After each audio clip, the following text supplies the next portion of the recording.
본 방송에서 제공하는 투자 정보는 투자 판단에 대한 조언입니다. 방송에서 제공하는 주식의 가치, 가격 상승 및 하락에 대해서는 방송사에서 보장하지 않습니다.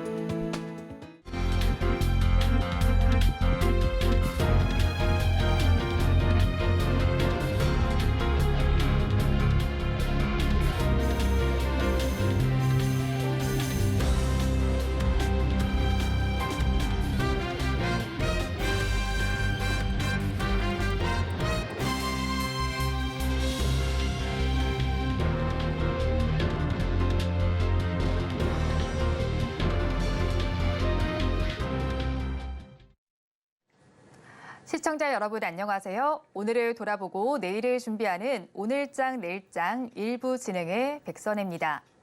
부채 한도 협상을 앞두고 간밤에 뉴욕 증시는 엇갈리는 장세가 펼쳐졌습니다. 이런 시장 속에서도 테슬라의 상승세를 눈여겨볼 만했는데요. 5% 가까이 오름세를 보이면서 우리 시장에도 이 훈풍이 맞닿았습니다. 2차 전지 관련주들 셀업체부터 소재단까지 모두 빨간불을 켜고 있는 모습이 관찰이 되고 있는데요. 거기에 최근 들어 우리 지수의 흐름도 좋습니다. 코스피 지수는 종가 기준으로 6거래일 연속, 또 코스닥 지수는 5거래일 연속 상승 랠리를 이어가고 있는 상황인데요. 거기에 더해서 환율은 하락세를 5거래일 연속 이어가고 있습니다. 또 내일 우리 시장에서는 누리호 발사가 예정이 되어 있다는 점도 참고를 해보시기 바랍니다. 본 방송에서 제공해드리는 정보는 투자 판단을 위한 조언일 뿐 해당 주식의 가치와 수익률을 보장하지는 않습니다. 아울러 서울경제TV와 서울경제신문은 당사의 브랜드입니다. 최근 당사를 사칭하는 피해 사례가 늘고 있는 만큼 각별히 주의를 해주시기 바랍니다. 또 저희 방송은 유튜브를 통해서도 보실 수 있습니다. 유튜브에서 서울경제TV라고 검색하시면 저희 방송과 함께 하실 수 있으니까요. 많은 참여 부탁드리도록 하겠습니다. 5월 23일 화요일입니다. 오늘장 내일장 1부는 이 시각 보도본부로 시작해 보도록 하겠습니다. 앞서서 살펴보셨던 헤드라인 중에서 몇 가지를 골라서 심층적으로 다뤄볼 텐데요. 오늘은 보도국의 이지영 기자 나와 있습니다. 어서 오세요. 안녕하세요. 네, 앞서서 봤던 헤드라인 중에서 세 가지를 골라서 살펴보도록 하겠습니다. 일단은 대우조선해양 이야기부터 보겠습니다. 지난달 말에 한화그룹을 새 주인으로 맞았습니다. 이 새로운 사명을 한화오션으로 한다라고 알고 있는데 이 협상이 좀 마무리 단계에 들어가 있다라고 들었습니다. 내용 자세히 알려주세요. 네, 우선 대우조선해양은 오늘 오전 임시 주주총회를 열고 사명을 한화오션으로 바꾸는 내용을 포함한 정관 변경안을 통과했습니다. 1973년 대한조선공사 옥포조선소로 출발한 대우조선해양은 1978년 대우그룹에 인수돼서 대우조선공업으로 사명을 바꿨고요. 이어서 2002년부터 현재 명칭을 사용하고 있었습니다. 대우에서 한화로 간판이 바뀌는 건 45년 만입니다. 대우조선해양의 신임 대표이사에는 그룹 내 에너지 전문가로 알려진 권여궁 한화지원부분 부회장이 선임됐고요. 이외에도 김종서 전 한화토탈에너지스 대표와 정인섭 전 한화에너지 대표도 함께 사내이사로 이름에 올랐습니다. 네, 45년 만에 대우에서 한화로 이제 사명이 좀 변경이 되는 것 같은데 인수가 마무리 절차가 되기는 한 것 같은데 또 어떤 절차들이 남아 있을까요? 네, 주총에 이어서 오늘 한화가 2조 원 규모의 대우조선 유상증자에 참여해서 지분 49.3%를 확보하면 대주주 지위까지 갖춰서 인수 절차가 마무리됩니다. 2008년 대우조선해양 인수를 처음 시도했던 한화는 우선 협상 대상자로 선정됐다가 다시 인수가 무산되는 등 우여곡절을 거친 끝에 15년 만에 국내 3대 조선사 중 하나인 대우조선해양을 품에 안게 됐습니다. 이로써 한화는 대우조선해양의 구축함, 경비함, 잠수함 등 특수선 분야 영역까지 흡수해서 기존 사업 영역인 우주, 지상, 방위 산업에 이어서 해양까지 육해공을 아우르는 방산기업으로 도약하게 됩니다. 적자를 줄여가고는 있으나 올 1분기에도 628억 원의 영업 손실을 기록하는 등 계속 어려움을 겪어온 대우조선해양의 경영 정상화도 인수작업 마무리와 함께 본격적으로 추진될 전망입니다. 네, 이번 인수가 어떻게 마무리될지 저희 방송과 함께 지켜보시면 좋겠습니다. 이어서 다음 소식입니다. 월스트리트 저널이 현대자동차에 대해서 집중 보도를 했다라는 소식이 들어와 있습니다. 어떤 내용인가요? 네, 월스트리트 저널이 현지 시간으로 어제 현대는 어떻게 이렇게 쿨해졌나라는 제목의 기사에서 회사의 창업부터 미국 시장 진출, 그리고 세계 3위 자동차 메이커로 성장하기까지의 과정을 집중 조명했습니다. 특히 과거 미국 내에서 저가 브랜드로 여겨졌지만 전기차 선두인 테슬라를 목표로 삼을 정도로 업계 선도 기업 반열에 오른 점을 부각했는데요. 현대차의 아이오닉 6는 지난 4월 뉴욕 오토쇼에서 호평 속의 올해의 자동차로 선정되기도 했습니다. 또 구매자들의 소득이 상대적으로 높다는 점도 눈에 띄었는데요. 자동차 시장 조사 업체 S&P 글로벌 모빌리티 자료에 따르면 지난해 현대차 아이오닉5와 기아 EV6 구매자 가운데 가장 큰 비중을 차지한 소득층의 연수입은 25만 달러 이상이었습니다. 모든 모델로 범위를 넓히면 5만 달러에서 7만 5천 달러대 소득자들이 가장 많았던 것과는 비교가 됩니다. 네, 사실 최근 돌아보면 현대차가 잘하고 있다라는 이야기 많이 들려오고 있는데 그런 와중에서도 자동차 업체들이 많잖아요. 그렇다면 이 집중 보도 때문에 경쟁사들도 반응이 좀 있었을 것 같은데 어떤 반응이 있었나요? 네, 경쟁사들은 찬사를 보내거나 경계를 하고 있습니다. 진팔리 포도자동차 CEO는 지난해 전기차 부문 경쟁에 대해 질문을 받자 가장 주목하는 회사는 현대차, 기아와 중국 업체들 그리고 테슬라라고 언급했습니다. 팔리 CEO는 2021년 출시된 현대 아이오닉5에 대해 일부 소프트웨어 기능이 자사보다 낫다고 호평하기도 했습니다. 일론 머스크 테슬라 CEO도 작년 여름에 현대차는 꽤 잘하고 있다는 트윗을 올리기도 했습니다. 현대차는 지난해 685만 대를 팔아서 도요타와 폭스바겐에 이어 세계 3위 완성차 제조 업체에 올랐습니다. 미국 내 전기차 판매량은 3위로 선두 테슬라를 가시권에 두고 있습니다. 월스트리트 저널은 현대차의 위상이 높아진 배경에는 지난 2020년 아버지 정몽구 현대차그룹 초대 회장으로부터 자리를 물려받은 정의선 2대 회장이 있다고 소개했는데요. 정의선 회장은 전기차뿐만 아니라 비행자동차와 로봇 같은 혁신 기술에 대한 투자를 독려해 왔습니다. 또 다른 비결로는 빠른 의사결정과 실행력이 꼽혔고요. 또 해외 인재 영입에도 적극적으로 나서고 있다는 점도 강점으로 꼽혔습니다. 네, 현대차의 위상이 높아졌다는 점 굉장히 기분 좋은 보도였던 것 같습니다. 마지막 소식은 부동산 뉴스 좀 살펴보도록 하겠습니다. 기준금리가 계속해서 높아지면서 대출 이자에 대한 부담도 높아지고 있습니다. 이렇게 되다 보니까 주택을 매수하려는 심리가 많이 위축이 됐잖아요. 그런데 이런 상황 속에서도 초고가 아파트는 계속해서 매매가 진행되고 있다고요? 네, 맞습니다. 한 채당 50억 원이 넘는 초고가 아파트들의 매입 비중이 꾸준히 발생하는 것으로 나타났습니다. 부동산 정보제공업체 경제만렙이 국토교통부 실거래가 공개 시스템을 분석한 결과 올해 1월부터 지난달까지 건당 50억 원 이상을 기록한 서울 아파트 매매 거래량은 27건으로 나타났습니다. 한 채당 50억 원이 넘는 초고가 아파트 매매 거래가 가장 많았던 곳은 서울 서초구 반포동으로 조사됐는데요. 반포동에서만 총 9건의 거래가 있었고 전형적인 부촌으로 꼽히는 압구정동이 8건으로 뒤를 이었습니다. 네, 동별로 좀 알아봤습니다. 지금 반포와 또 압구정동을 알아봤는데 그렇다면 구체적으로 어떤 단지들이 좀 꼽혔나요? 네, 올해 서초구 반포동에서 가장 높은 가격에 거래된 단지는 레미안 퍼스티지로 올해 4월 7일 전용 면적 222제곱미터가 81억 원에 거래가 됐고요. 또 반포자이 244제곱미터도 지난 3월에는 63억 원에 팔렸습니다. 이보다 적은 평형인 전용 194제곱미터 역시 지난 2월에는 53억 원이라는 초고가에 거래됐습니다. 올해만 총 8건의 50억 원 이상 초고가 거래가 이뤄진 압구정동은 압구정 현대 1, 2차 전용 196제곱미터가 78억 원에 거래가 되기도 했고요. 이 밖에 강남구 신사동과 성동구 성수동, 강남구 청담동, 용산구 한남동, 중구 장충동에서도 초고가 거래가 이뤄졌습니다. 초고가 주거 상품을 매입하는 현금 자산가들은 대부분 대출 규제나 금리에서 자유롭기 때문에 주택의 희소 가치나 미래 가치가 높다고 판단하면 주택 가격이 높더라도 매입을 하는 경향이 있습니다. 여기에 정부의 1주택 실소유자에 대해서는 규제를 완화하면서 자산가들이 비싸지만 똘똘한 한 채를 사들이고 있는 것으로 분석됩니다.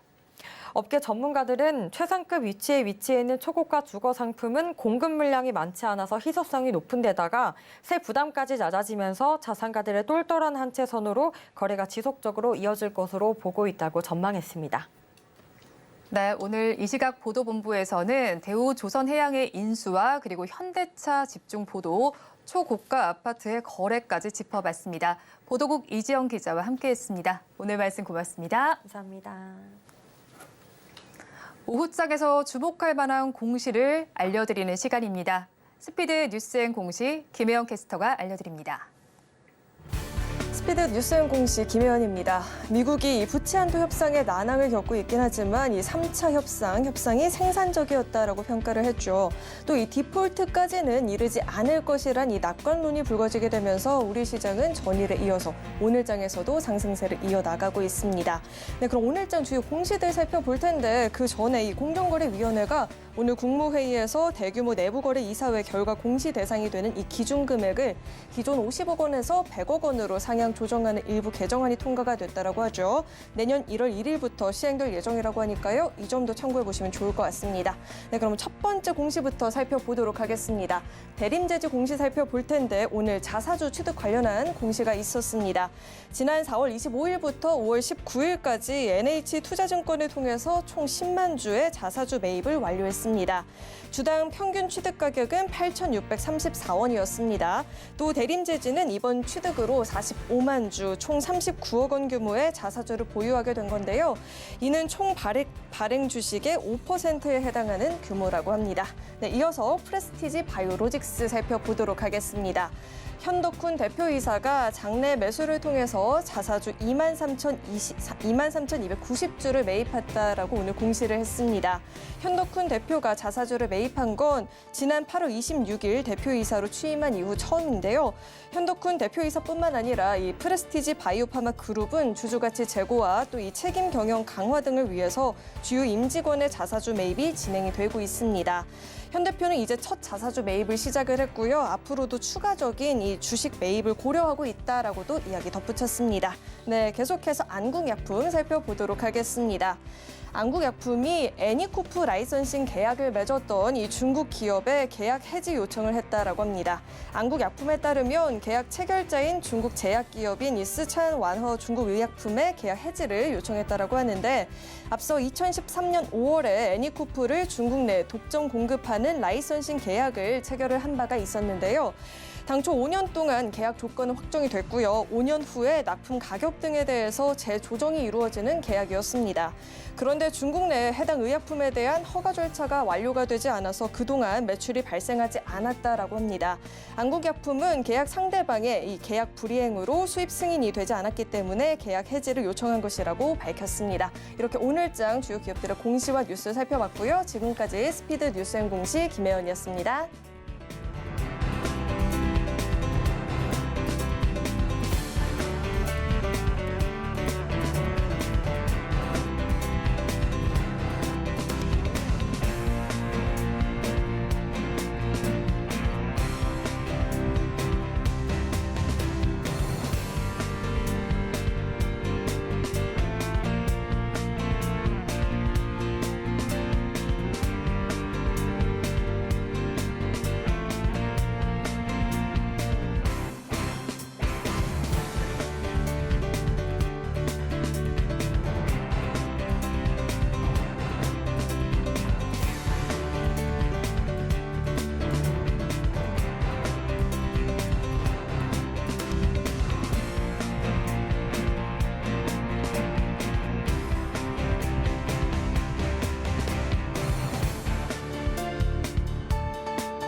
이 시각 시장을 주도하는 종목별 이슈는 무엇인지 전문가의 시각에 AI의 참견을 더하는 AI 상담소 시간입니다. 오늘은 에이든홀딩스의 이지현 대표님과 함께합니다. 어서 오세요. 안녕하세요. 네, 대표님과 이야기 나눠볼 주제 화면으로 먼저 만나보시죠. 오늘의 첫 번째 주제입니다. 우크라이나 재건이 본격화되면서 재건주에는 잭팟이 터질 것으로 보이는데 약 1,200조 정도의 잭팟이 터질 것으로 보입니다. 관련한 내용 오늘 다뤄볼 텐데요. 관련해서 제가 챗GPT에게는 이런 질문을 던져봤습니다. 전쟁 상황에서 산업별로는 어떤 영향을 받게 될까요? 라고 질문을 해봤는데요. AI는 이런 답을 줬습니다. 전쟁은 사회와 경제 전반에 걸쳐서 심각한 영향을 미친다라고 말을 하면서요. 첫 번째로 군사 산업에 영향을 미칠 수 있고 두 번째로 자원 산업, 세 번째로는 인프라와 건설 산업, 그리고 네 번째 농업과 식품 산업, 다섯 번째는 금융과 경제 산업에 대한 이야기를 내줬는데요. 아무래도 건설 쪽이 오늘의 주제와 좀 맞닿아 있겠죠. 맞습니다. 네, 오늘 재건 관련해서 이 최근에 한국과 우크라이나 간의 이 정상회담이 G7 정상회의가 열리는 이 일본 히로시마에서 성사가 되면서 최근에 좀 우크라이나 관련한 좀 재건주들이 강세를 보이고 있죠. 관련해서 또 워낙에 또 재건 쪽 이슈가 거대해질 수 있기 때문에 좀 어느 섹터에서 좀 수혜를 볼 수 있을지 지금부터 좀 차분히 참고 미리 좀 전략 세워두시는 것도 좋지 않을까 그렇게 보고 있습니다. 네, 그런 상황 속에서 현재 시간으로 22일부터는 폴란드에서 우크라이나 재건을 위한 포럼이 좀 열리고 있는 상황입니다. 그런 상황 속에서 우리 기업도 초청을 받았다는 이야기가 전해지면서 재건 관련주들이 움직이고 있는데 최근에 재건 관련주의 주가 흐름부터 알려주세요. 네, 최근에 올해 이제 재건주들 흐름을 보면요. 아무래도 이 전쟁이 좀 장기화가 되면서 모멘텀이 좀 부재했거든요. 그렇기 때문에 좀 오랫동안 박스권에 좀 하단에 좀 머물러 있었는데 이번 주에 이제 윤석열 대통령과 이 젤렌스키 우크라이나 대통령의 만남이 좀 성사가 되면서 바닥권 탈피를 좀 시도해 나가고 있는 모습이 좀 나타나고 있어요. 일본 히로시마에서 열렸던 이 G7 정상회의에서 이 젤렌스키 우크라이나 대통령에게 이런 물품 지원을 좀 약속을 하기도 했고요. 그에 따라서 좀 재건 관련주들이 이번 주에 좀 좋은 흐름이 좀 일부 종목들에서는 나와주고 있고 특히 삼부토건이나 DYD 같은 기업들은 이 폴란드 바르샤바에서 열리는 이 글로벌 우크라이나 이 재건 포럼에 좀 참석한다는 소식이 나와주면서 상당히 좀 강한 흐름을 또 나타내고 있거든요. 이번 포럼 같은 경우에는 이 원희룡 국토교통부 장관을 비롯해서 한국이나 우크라이나 같은 정관계 인사들 또 각종 국제기구 대표들이 또 함께 참석하는 것으로 좀 전해지면서 좀 일부 이런 재건주들에 좀 긍정적인 영향을 주고 있는 것 같고요. 이번 만남으로 인해서 이런 우크라이나 재건에 필요한 이런 인도적 지원이나 전후의 복구 또는 경제 같은 사회 발전 같은 다양한 분야로 좀 협력 방안을 좀 모색해 나갈 것으로 좀 예상이 되고 있기 때문에 일부 관련 종목들이 연일 좀 강세를 보이고는 있지만 그래도 섹터 전반적으로 수급이 계속해서 유입될지는 한번 좀 확인은 필요할 것 같고요. 다만 대부분의 재건 이런 관련 종목들이 바닥권 박스권에 위치해 있기 때문에 크게 부담 없는 자리인 거는 맞는 것 같거든요. 그렇기 때문에 이 재건 테마가 결국에는 언젠가는 또 이렇게 반드시 크게 부각을 받을 수밖에 없는 섹터이기 때문에 지속적인 관심은 좀 필요하지 않을까 좀 이렇게 보고 있습니다. 네, 재건 관련주들 전반적으로 영향을 받고 있는 가운데 차별화된 장세가 펼쳐진다고 말씀을 해주셨는데 관련해서 살펴보면 또 우리나라와 우크라이나가 인프라 재건과 관련해서 처음으로 MOU를 체결했다라는 소식도 전해지고 있고 또 폴란드와도 MOU 이야기도 나오고 있습니다. 그러면 관련해서 어떤 섹터에서 시세가 좀 분출될 걸로 보시나요? 네, 이 우크라이나 재건 규모가 정말 10년간 최대 1,200조 원에 달하기 때문에 향후에 이 본격적으로 좀 재건 사업이 시작이 된다면 그야말로 제2의 중동 붐까지도 한번 생각해 볼 수 있는 그런 분야거든요.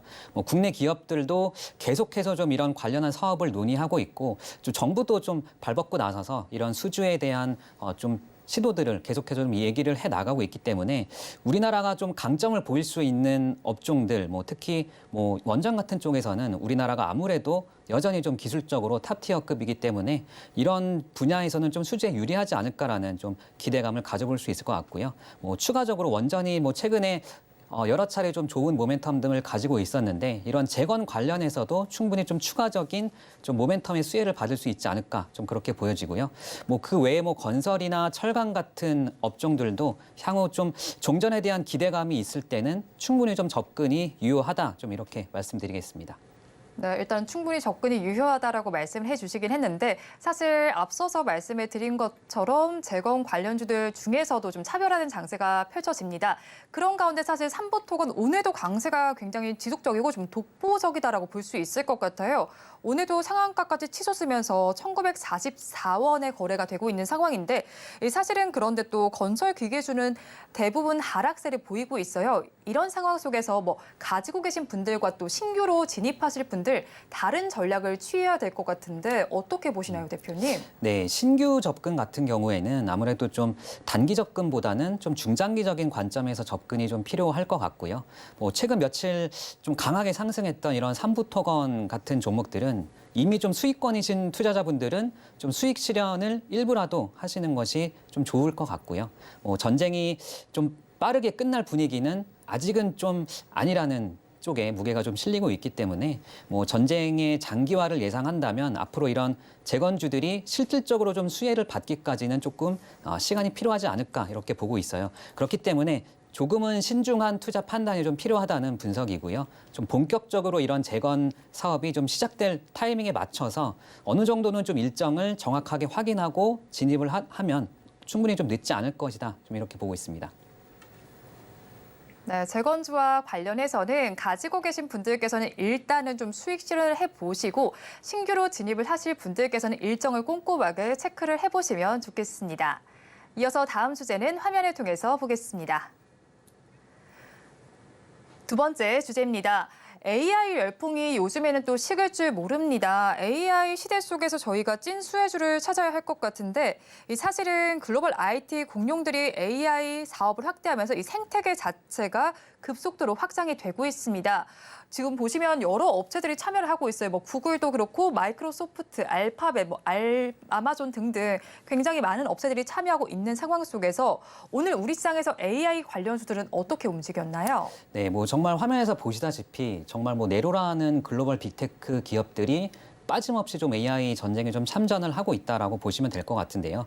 이 오늘도 보면은 이 미국 증시가 최근에 흐름이 계속해서 좀 AI 열풍이 좀 지속되고 있거든요. 특히 뭐 사실상 뭐 AI가 미국 증시를 좀 이끌어가고 있다라고 좀 봐도 무방할 것 같은데 지난 이제 1분기 실적 발표 후에 대부분의 기업들이 이제 컨퍼런스 콜에서 좀 한결같이 AI를 좀 강조를 했었어요. 뭐 마이크로소프트, 구글, 뭐 아마존, 메타, 애플 같은 정말 뭐 쟁쟁한 이런 글로벌 빅테크 기업들이 모두가 조금 AI 쪽으로 좀 사활을 걸고 있다. 투자 금액을 좀 천문학적으로 늘려나가고 있다는 것을 우리가 좀 정확하게 좀 확인을 할 수 있었고요.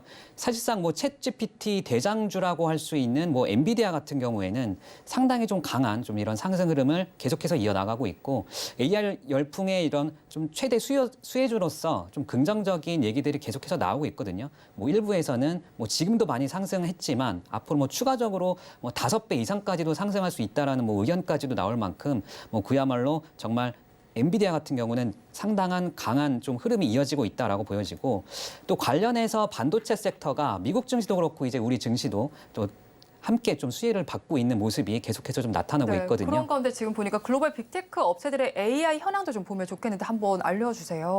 네, 뭐 구글 같은 경우에 사실 이 오픈 AI, 마이크로소프트 오픈 AI보다는 늦기는 했지만 그래도 이제 얼마 전에 바드를 또 이제 출시를 했거든요.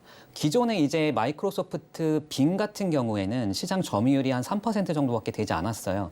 그런데 이제 구글 검색 엔진 같은 경우에는 우리가 잘 알다시피 이제 시장 점유율이 한 93% 이상 되는 또 굉장히 점유율이 높은 그런 기업이기 때문에 구글이 이제 새로운 이런 바드를 탑재했다는 것은 이제 인터넷을 사용하시는 분들이라면 거의 뭐 10명 중에 9명은 이제 AI를 사용할 수밖에 없는 그런 생활권 안에 이제 본격적으로 좀 침투를 했다라고 좀 볼 수 있겠고 이 메타 같은 경우에도 사실 이 사명을 바꿔가면서까지 이제 메타버스에 좀 올인을 하겠다라고 그런 모습들을 많이 보여왔는데 최근에는 본업보다도 AI 쪽에 좀 투자를 굉장히 좀 많이 늘려나가고 있거든요. 그렇기 때문에 이런 우리가 잘 알고 있는 모든 빅테크 기업들이 좀 AI에 투자를 계속해서 늘려나가고 있다는 점은 계속해서 좀 참고해 보시면 좋을 것 같습니다.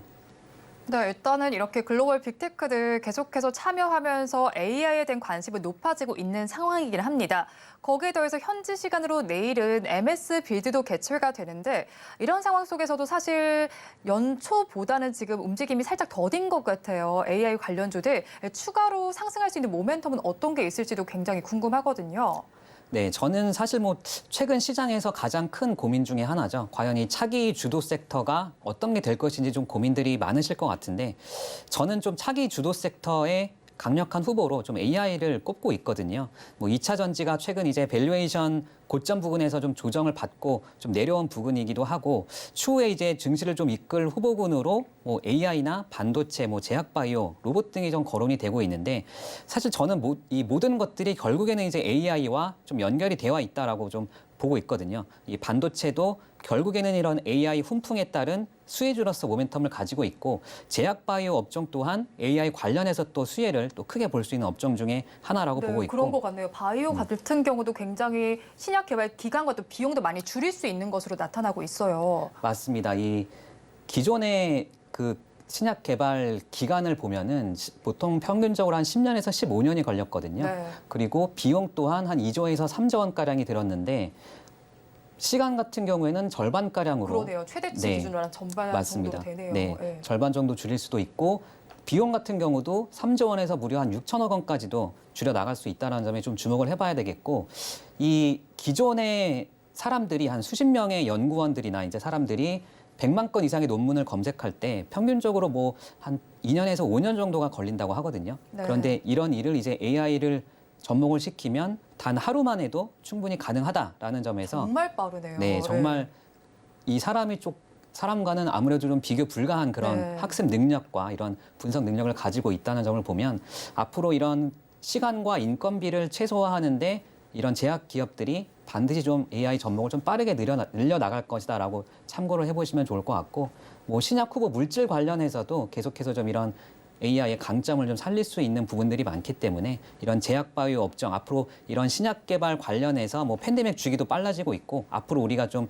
대응해 나가야 될 그런 좀 시간이 더 빨라져야 될 것이기 때문에 앞으로 계속해서 이런 제약 기업들의 이런 AI 관련한 접목은 더 확대될 수밖에 없다. 좀 이렇게 말씀드리겠습니다. 네, 지금 보니까 제약 바이오 업종까지 AI가 조금 파급력을 확대하고 있는 것 같습니다. 이런 가운데도 살펴보면 골드만삭스에서도 좀 긍정적인 전망을 내놨습니다. 뭐 챗 GPT가 앞으로 10년 동안 기업을 먹여 살릴 것이다라는 이야기가 나오고 있는데 이런 가운데 아무래도 AI 산업이 발전하다 보면 반도체도 계속해서 사용을 해야 하잖아요. 그렇다면 반도체주에서도 좀 옥석 가리기가 필요할 것 같거든요. 어떻게 보세요?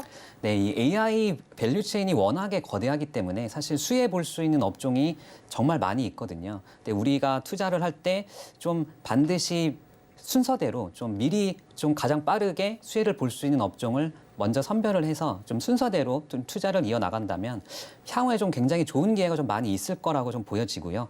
그 중에서도 저는 가장 좀 이제 AI 반도체를 가장 크고 빠르게 좀 수혜를 볼 수 있는 업종으로 좀 꼽아보고 싶고요. 아무래도 뭐 현재 엔비디아가 이제 AI 반도체 시장을 거의 뭐 독점하다시피 하고 있는데 뭐 GPU를 넘어서 이제 뭐 NPU 같은 이제 AI에 보다 더 특화된 이런 AI 고성능 AI 반도체에 대한 수요가 계속해서 좀 확대될 수밖에 없겠고 뭐 관련해서 뭐 국내에서는 뭐 엔비디아의 최대 수혜주라고 할 수 있는 뭐 이수페타시스 같은 기업들도 계속해서 좀 좋은 흐름을 나타낼 것 같고요. 뭐 그 외로는 뭐 반도체 IP 솔루션을 갖고 있는 뭐 오픈엣지 솔루션 같은 기업들도 계속해서 이런 좀 수요가 증가하지 않을까 기대를 해볼 수 있겠고요. 뭐 더불어서 또 AI 반도체 수요가 좀 늘어난다면 이런 성능 개선에 또 반드시 필요한 이런 후공정 기업들도 반드시 좀 주목해보면 좋을 것 같아요. 이 AI 반도체 생산에 이런 첨단 패키징 기술 이 중요성이 좀 부각되고 있는 것이 이 최근에는 아무래도 현 시점에서는 이 전공정 쪽에서 이 미세화 기술은 어느 정도 좀 한계점을 보이고 있거든요. 그렇기 때문에 이런 첨단 패키징 기술이 아무래도 추가적인 반도체 성능 개선에 돌파구로 좀 많은 주목을 받고 있다는 점도 좀 참고해 보시면 좋을 것 같고 이 반도체 후공정 시장 규모가 지난 2020년대를 보면 한 63조 원대에 머물러 있었는데 2025년이 되면 약 한 85조 원까지도 성장이 좀 예상이 되고 있기 때문에 계속해서 좀 주목을 해보시면 좋을 것 같고요. 방금 전에 또 말씀드렸듯이 이 제약바이오 업계 쪽에서도 계속해서 이런 AI 접목하는 기업들이 상당히 좀 빠르게 늘어날 것이기 때문에 뭐 계속해서 저는 AI 쪽이 이제 추후에 차기 좀 주도 섹터로 계속해서 상당 기간 좀 수혜를 많이 좀 나타내지 않을까 좀 이렇게 전망하고 있습니다. 네, 일단은 AI 반도체와 후공정 업체까지 짚어보시면 좋겠습니다. 이지연 대표님의 탑픽 종목은 이어지는 화면을 통해서 살펴보시기 바랍니다. 지금까지 에이든홀딩스의 이지연 대표님과 함께했습니다. 오늘 말씀 고맙습니다. 감사합니다.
마켓리드의 시선으로 글로벌 경제와 산업 트렌드를 분석하고 이걸 수익으로 연결해 보는 시간, 고수의 선택 시간입니다.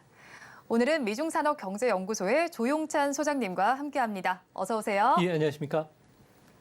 네, 소장님과 이야기 나눠볼 주제 화면을 통해서 먼저 보도록 하겠습니다. 오늘의 주제입니다. 미국 부채한도 3차 협상이 불발이 됐습니다. 이런 상황 속에서 우리 증시, 지금 세계 증시가 투매 가능성이 있을까 알아봐야 할 것 같은데요. 일단은 부채한도 협상과 관련한 자세한 이야기를 좀 나누기 전에 G7 리뷰부터 좀 진행을 해봐야 될 것 같아요. 윤석열 대통령이 좀 참여를 했었는데 지난 21일에는 폐막이 됐습니다. 여러 가지 내용들이 나왔는데요. 소장님께서는 이 G7 회의 어떻게 좀 평가를 하시나요? 네, 이번 G7 정상회담에서는 뭐 국제기구뿐만 아니라 세계 각국의 그 대통령들이 모두 20명 정도가 모였습니다. GDP 50%를 차지하다 보니까 중국과 러시아에 대한 견제뿐만 아니라 이제 앞으로 큰 틀에서 세 가지 부분에서 서로가 협조하기로 했는데요. 가장 큰 거는 아무래도 법치에 기반한 국제 질서를 만들겠다는 겁니다. 이는 중국이 현재 경제적 강압을 통해서 주변 국가를 좀 억압하는 정책을 썼는데 이거와 관련해서는 새로운 조정 틀을 만들어서 경제적 억압에 대해서는 국제적인 공조를 같이 하기로 했다는 겁니다. 이 때문에 마이크론 반도체와 관련된 중국의 규제와 관련해서도 이제 앞으로 국제가 공조를 같이 할 것으로 보여진다는 점에서는 장기적으로 공급망 개편까지 우리 기업에게는 수혜가 될 가능성이 크지 않나 보여집니다. 또 한 가지는 지금까지는 중국과의 디커플링을 강조했지만 이번 G7 회담 이후에는 디리스킹, 그러니까 리스크를 절감하는 정책으로 지금 나가겠다는 겁니다. 이렇게 되면은 앞으로 히토류뿐만 아니라 전기 자동차, 반도체와 관련된 중국을 배제한 새로운 공급망을 구축하게 되는데요. 이로 인해서 우리 기업들이 수혜를 받을 수가 있고요. 이제 앞으로 군사와 관련돼서 기술을 전용할 수 있는 민간 기술과 관련된 수출을 더 엄격하게 한다는 점에서 중국과 우리의 기술 격차가 좁혀졌던 것도 다시 확대될 가능성이 크지 않나 보여집니다. 이제 마지막으로 현재 신뢰할 수 있는 AI를 구축하겠다는 건데요. 이 때문에 앞으로 AI와 관련된 적절한 통제뿐만 아니라 국제 틀을 만드는 작업에 속도를 낼 것으로 보여집니다. 이렇게 되면은 국제적으로 AI와 관련된 정보 유통이 상당히 늘어나게 되고요. 지적재산권 보호 정보뿐만 아니라 허위 정보에 대한 규제도 할 수 있다는 점에서 앞으로 차기 유망한 테마주로다가 AI가 부각될 가능성이 크지 않나 이렇게 보여집니다. 네, G7 회의에서는 아무래도 조금 중국을 견제하는 움직임이 나타났습니다. 중국에 대한 디리스킹 전략을 취한 것 같은데 이런 상황 속에서 사실 G7 회의에만 세계적인 관심이 집중되다 보니 중국도 좀 대응을 했어야 하잖아요. 그래서 중앙아시아 5개 나라와 또 정상회의를 개최를 했는데 여기에서는 또 어떤 성과가 있었나요? 네, 시안 같은 경우에는 그 중국의 13개 왕조의 고도였는데요. 이곳에서 시진핑 국가주석이 중앙아시아 5개국 정상을 모아놓고 앞으로 이 지역과 관련해서 4조 9천억 원 정도의 무상 원조를 포함한 차관을 제공해 주기도 했고요. 또 화려한 그 의전 행사를 치르면서 세간의 이목을 좀 집중시키기도 했습니다. 하지만 뭐 무역을 촉진시킨다든지 개방이라든지 그 평등한 다자주의를 강조를 했지만 아무래도 화려한 그 의전 활동 그리고 황제 의전만 부각이 되면서 사실상 그렇게 큰 내용적인 측면에서는 없었던 것으로 보여지는데요. 하지만 G7 정상회담은 소박했지만 의미 있는 법에 의한 지배, 또 분단이 아닌 리스크 저감이라는 철학을 공유했다는 점에서 앞으로는 글로벌 그 웨스트 진영, 그러니까 서구와 관련된 그 국가들을 중심으로 해서 전 세계 GDP 50%를 차지하는 그 동맹국이 하나 형성이 되고 있고요. 글로벌 이스트라고 해서 전 세계 GDP의 18%를 차지하는 중국과 러시아 동맹국 간의 갈등과 대립은 앞으로 점점 심해지지 않을까 보여집니다. 네, 중국과의 대립이 조금 더 불발이 됐고 이제 사실은 더 심화가 될 것이다라고 말씀을 했는데 그렇다면 불발이 된 상황 속에서 어떤 의견이 좀 나왔나요? 네, 현재 지금 불발이했다는 거는 네. 저기 그 미국이 채무 문제를 말씀하시는 그렇죠. 거죠. 네. 그런데 사실 이렇게 불발이 됐는데 이런 상황 속에 사실 양측의 주장이 조금 다릅니다. 그런 상황 속에서 6월 초에 엑스데이트가 좀 예. 어쩌면 될 것이다라는 이야기가 나오는 상황 속인데 이런 상황 속에서 좀 합의가 된 결과를 도출을 할 수가 있을까요? 네, 당분간 합의는 좀 불가능하지 않을까 보여지는데요. 현재 민주당 같은 경우에는 부유세를 증세하는 문제, 그리고 석유라든지 그리고 제약회사들이 탈세하는 문제와 관련해서 이 기본적으로 막는 제도 틀을 만들겠다고 했던 만큼 공화당 안과는 전혀 핀트가 안 맞는 정책이고요. 이 때문에 공화당이 주장하는 4조 5천억 원의 세출 삭감을 앞으로 이뤄야 되는데 이 문제를 만약에 바이든 정부가 받아들이면 독이 든 사과를 받는 거나 똑같다고 합니다. 아무래도 에너지 규제를 풀어야 되고요. 또 청정 에너지와 관련된 세제 우대도 폐지해야 됩니다. 이뿐만 아니라 저소득층에 지급되었던 오바마 케어 정책이라든지 그리고 식량 원조 프로그램도 대규모 삭감을 해야 되는데요. 이렇게 됐을 경우에는 민주당의 지지 기반이 흔들릴 가능성이 크다는 겁니다. 현재 미국의 여론조사를 보면은 바이든과 트럼프의 지지율이 6%포인트처럼 바이든이 지금 앞서고 있는 상황인데요. 이 때문에 미국인들 같은 경우에는 디폴트 문제와 관련해서는 공화당이 잘못했다고 보고 있기 때문에 막판 XA가 지나고 디폴트가 일어나면은 오히려 공화당에 오히려 큰 타격을 줄 가능성이 크다는 점에서 바이든 정부 입장에서는 앞으로도 매일같이 협상은 이뤄가겠지만 공화당 안에 받아들여서 전체 오바마 케어라든지 바이든의 대선 공약까지 흔들지는 않을 것으로 보여집니다. 네, 바이든의 대선 공약까지 좀 흔들지 않을 것이다라고 짚어주기는 하셨는데 사실은 지금 엑스데이트가 다가오고 있는 상황 속에서 계속해서 치킨 게임식으로 지금 양측의 협상이 진행이 되지 않고 있는 상황입니다. 이렇게 된다면 이런 상황 속에서 미국의 경제와 또 금융시장에는 어떤 영향이 미쳐질까요? 네, 아무래도 이번 디폴트는 미국 경제뿐만 아니라 그 모든 사회에 영향을 끼칠 수밖에 없는데요. 월가 쪽에서는 25% 확률이지만 아직까지도 엑스데이 이전에 전격적으로 타협이 가능하다고 보고 있습니다. 아슬아슬하게 타협이 된다면 주식시장은 불확실성 해소로 인해서 전 세계 증시가 같이 반등할 가능성이 크고요. 현재 한 50% 확률이지만 X대의 이후에 짧은 디폴트가 일어난 뒤에 다시 타결되는 부분이 되는데요. 이렇게 되면 금융시장 같은 경우에는 멜트다운을 피할 수가 있다는 점에서도 호재로 작용할 것으로 보여집니다. 하지만 최악의 시나리오는 25%가 여전히 남아 있는데요. 파국으로 와서 디폴트가 장기화될 가능성이 크다고 합니다. 이는 무디스가 경고했던 바인데요. 아무래도 셧다운이 장기화된다면은 예금 유출로 인해서 미국의 중소은행들의 파산이 더 늘어날 수밖에 없고, 그리고 또 3월 말 미국의 오피스 공실률 같은 경우에는 20% 수준을 웃돈다고 합니다.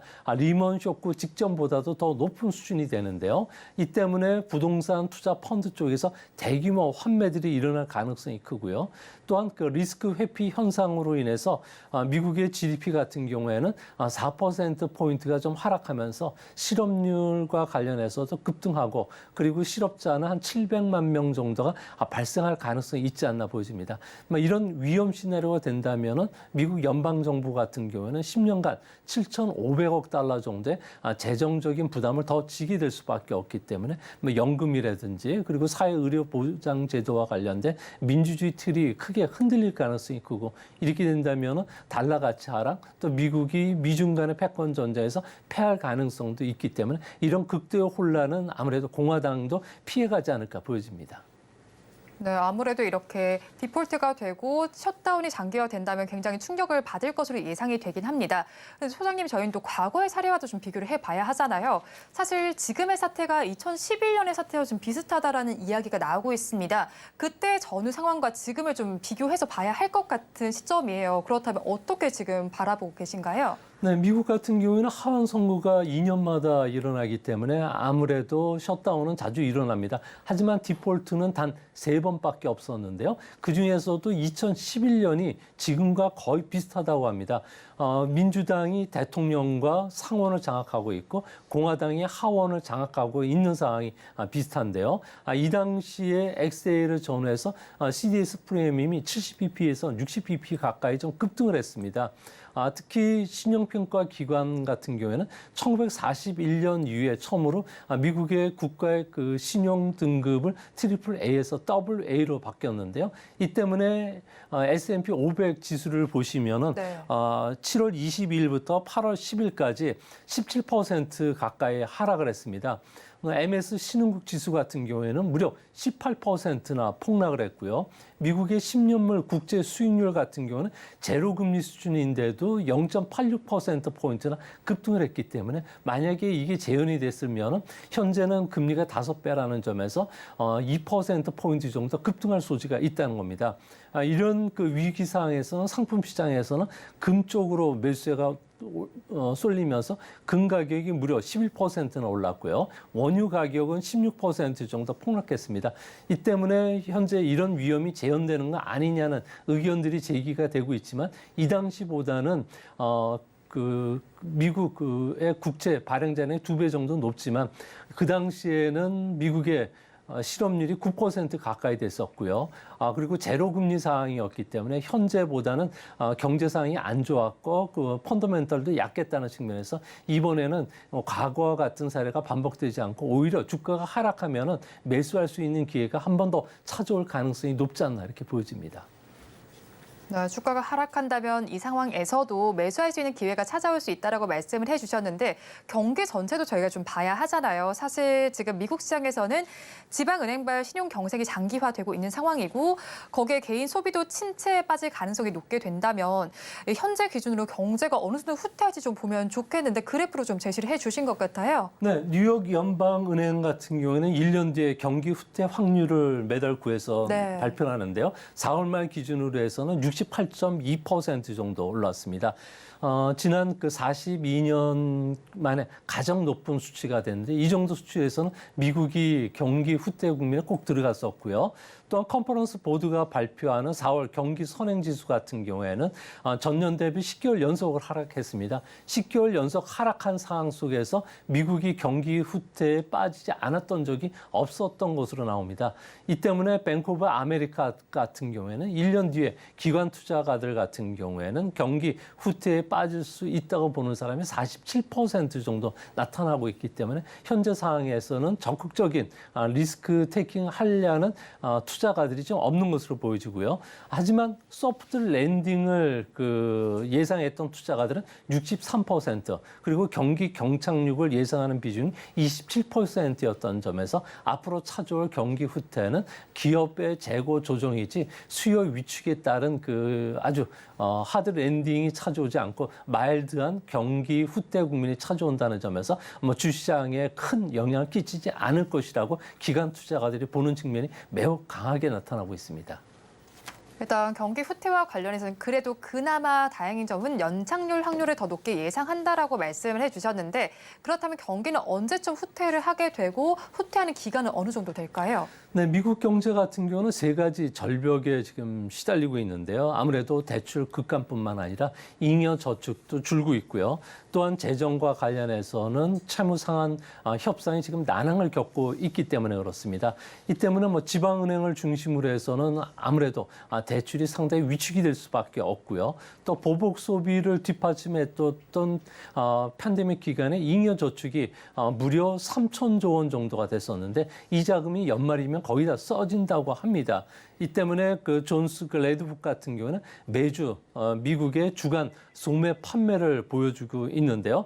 전년 대비 현재 1.6%에 그치고 있습니다. 연초 대비 가장 낮은 수치를 보여주고 있는데요. 이 때문에 미국의 실질 GDP의 70%를 차지하는 소비도 앞으로 시간이 지나면 점점 위축이 될 수밖에 없기 때문에 올해 하반기부터 내년 상반기까지는 미국 경제는 마일드한 경기 침체라고 하지만 확실히 경기 침체 국면에 빠져들 것은 분명해 보입니다. 네, 아무래도 경기가 침체가 될 것이다라는 이야기는 계속해서 지배적으로 나오고 있는데, 이런 상황 속이라면 아무래도 연준이 서둘러서 양적 긴축을 완화로 바꾸거나 혹은 또 금리를 인하할 가능성은 없을까요, 소장님? 네, 앞으로 2% 물가 수준까지 떨어져야지만 미 연준 같은 경우에는 금리 인하에 나설 가능성이 큰데요. 하지만 최근 들어서 물가 하락 속도가 분명히 지금 떨어지는 추세가 되고 있고요. 또 신용 위험이 도사리고 있는 상태고, 여기에다가 현재 미국 연방정부와 관련된 디폴트 문제가 좀 작용이 되고 있기 때문에 언제든 금리를 낮출 수도 있고, 금리를 낮추지 않더라도 양적 긴축에서 양적 완화로 바꾼다면 금리 인하 효과가 나타날 수 있다는 점에서 주시장이 상당히 좀 반기지 않을까 보여집니다. CME 패드 워치에 따르면 12월 FOMC에서 FF 금리 유도 목표를 4.75% 미만으로 떨어뜨릴 것으로 예상하는 투자가들이 무려 51% 확률로 나타나고 있는데요. 이렇게 된다면 최소 2번에서 3번 정도 시장은 금리 인하를 예상하고 있겠지만 현재 연준을 비롯해서 매파적인 의원들 성향은 앞으로 금리 인하는 연말까지는 없을 거로 보고 있고요.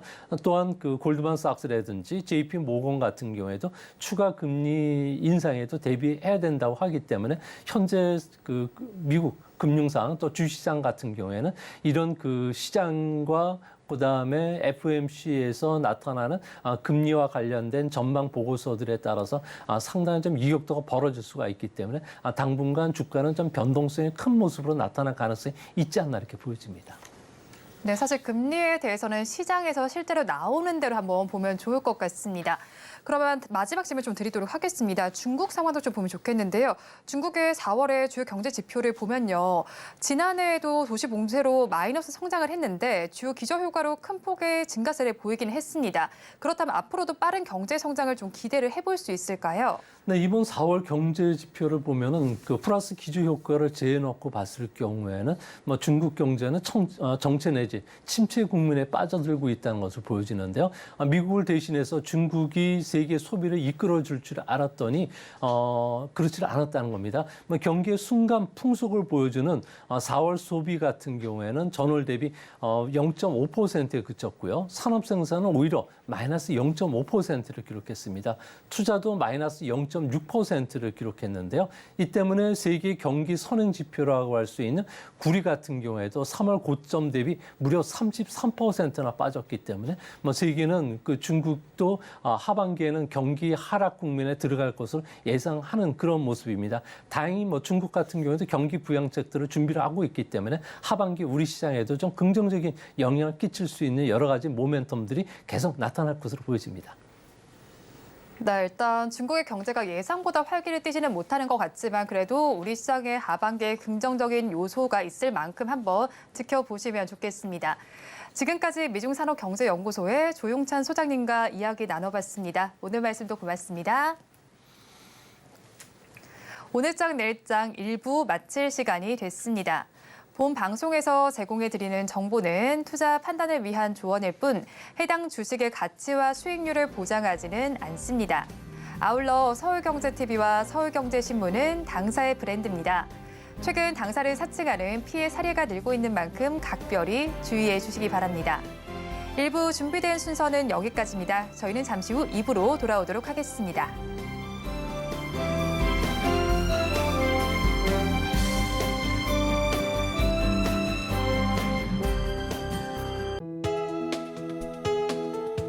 본 방송에서 제공하는 투자 정보는 투자 판단에 대한 조언입니다. 방송에서 제공하는 주식의 가치, 가격 상승 및 하락에 대해서는 방송사에서 보장하지 않습니다.